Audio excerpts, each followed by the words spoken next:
চুক্তির মাধ্যমে শিক্ষক কর্মচারী নিয়োগ বন্ধ করো, সমস্ত আউটসোর্সিং বন্ধ করো,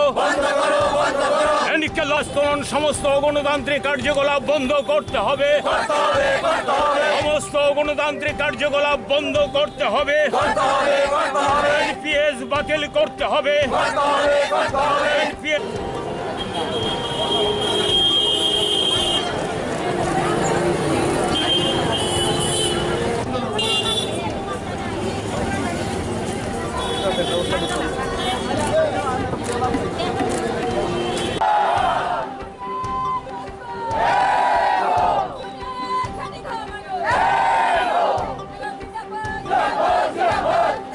কর্মচারী সমন্বয় কমিটি দিচ্ছে ডাক, কর্মচারী সমন্বয় কমিটি এইচবি রোড দিচ্ছে ডাক।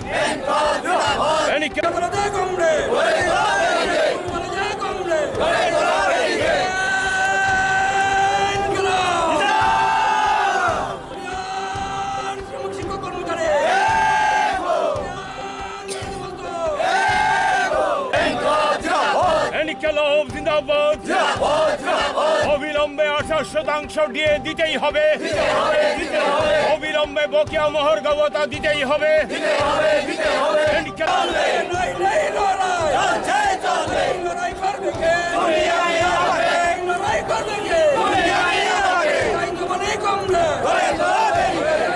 আমরা 2 দফা জাতীয় দাবি এবং 8 দফা আমাদের রাজ্যের শিক্ষক কর্মচারীদের গুরুত্বপূর্ণ দাবি নিয়ে বাধ্য হয়ে আজকে আমরা 3 ঘন্টার গণ অবস্থান আহ্বান করেছিলাম এবং এই গণ অবস্থান চলছে।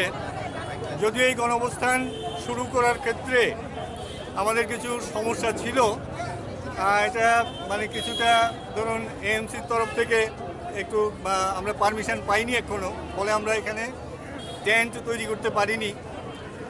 পাশাপাশি এখানে অন্য একটা সরকারি প্রোগ্রাম থাকার কারণে আজকের প্রোগ্রামটা শুরু করতে আমাদের একটু সমস্যা হয়েছে। যাই হোক, আমাদের কমরেডরা তারা আমাদের সাথে সহযোগিতা করছেন। আপনাদেরকেও ধন্যবাদ জানাচ্ছি যে এত কিছুর মধ্যেও আপনারা এসেছেন। আমাদের এই কর্মসূচিকে সারা রাজ্যের মানুষের সামনে তুলে ধরার যে প্রয়াস আপনারা নিয়েছেন, এর জন্য সংগঠনের তরফ থেকে আপনাদেরকে অভিনন্দন জানাচ্ছি। তো 2 দফা জাতীয় দাবির মধ্যে প্রথম দাবি হচ্ছে এনপিএস বাতিল করে পূর্বেকার যে ডিফাইন্ড পেনশন স্কিম এটা চালু করতে হবে। এটা সারা ভারতবর্ষের সমস্ত অংশের শিক্ষক কর্মচারীদের দীর্ঘদিনের দাবি। দ্বিতীয় দাবিটা হচ্ছে যে আউটসোর্সিং চুক্তি প্রথায় নিয়োগ এগুলি অবিলম্বে বন্ধ করতে হবে এবং যারা অলরেডি নিযুক্ত হয়েছেন তাদেরকে নিয়মিত করতে হবে। আমরা দাবি জানাবো যে আমাদের রাজ্যের 10,323 শিক্ষক যাদেরকে প্রতিশ্রুতি দেওয়া হয়েছিল তাদের চাকরি রক্ষা করা হবে, কিন্তু আমরা দেখছি যে এখন পর্যন্ত সরকারের কোনো হেলদোল নেই। ফলে ইতিমধ্যেই 117 জন শিক্ষক মারা গেছেন, আর অনেকে মৃত্যুর সাথে লড়াই করছেন। কাজে আমরা চাইব যে সরকার তার এই অমানবিক যে দৃষ্টিভঙ্গি বা চেহারা এটা পরিবর্তন করে একটু মানবিক হয়ে যাতে এই পরিবারগুলির কথা ভাবে। আমরা দাবি জানাচ্ছি যে আমাদের রাজ্যে বিদ্যুৎ দপ্তর সহ কিছু কিছু দপ্তরে যাদেরকে 5 বছর পর রেগুলার স্কেল দেওয়ার শর্তে নিয়োগ করা হয়েছিল, তাদের কারো কারো 6 বছর 7 বছর চলছে, কিন্তু দেখা যাচ্ছে তাদেরকে এখনও নিয়মিত বেতনক্রম দেওয়া হচ্ছে না। ফলে আজকের এই গণঅবস্থান থেকে আমরা দাবি তুলব যে এই যে বিভিন্ন দপ্তরে যাদেরকে নিয়োগ করা হয়েছে এবং 5 বছর পর নিয়মিত বেতনক্রম দেওয়া হবে বলা হয়েছিল, তাদেরকে যাতে অতি সত্বর নিয়মিত বেতনটা দেওয়া হয়।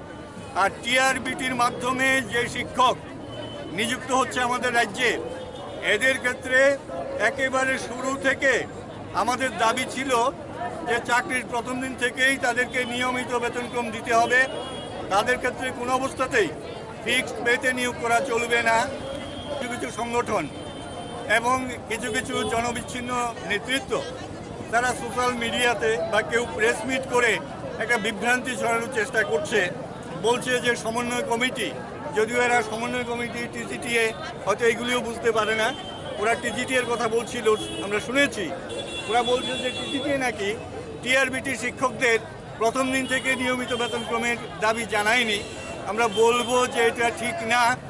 আমরা ত্রিপুরা কর্মচারী সমন্বয় কমিটি এইচবি রোড একেবারে শুরু থেকেই আমরা এর পক্ষে কথা বলছি। বিগত সরকার যখন ছিল তখন আমরা বারবার এই দাবি নিয়ে গেছি এবং বর্তমান যে সরকার, এই সরকারের কাছেও আমরা বারবার এই দাবি জানাচ্ছি যে টিআরবিটির মাধ্যমে যারা পরীক্ষা দিয়ে শিক্ষক পদে নিযুক্ত হচ্ছেন তাদেরকে যাতে প্রথম দিন থেকেই নিয়মিত বেতনক্রম দেওয়া হয়। ফলে এরকম গুরুত্বপূর্ণ দাবিগুলি নিয়েই আমরা আজকে এই গণ অবস্থানে আমরা দাবি তুলব, কথা বলবো। ফলে আমরা আশা করব যে আপনাদের মাধ্যমে সারা রাজ্যের মানুষের কাছে আমাদের আজকের এই গণ অবস্থানের যে বার্তা, এটা আপনারা পৌঁছে দেবেন।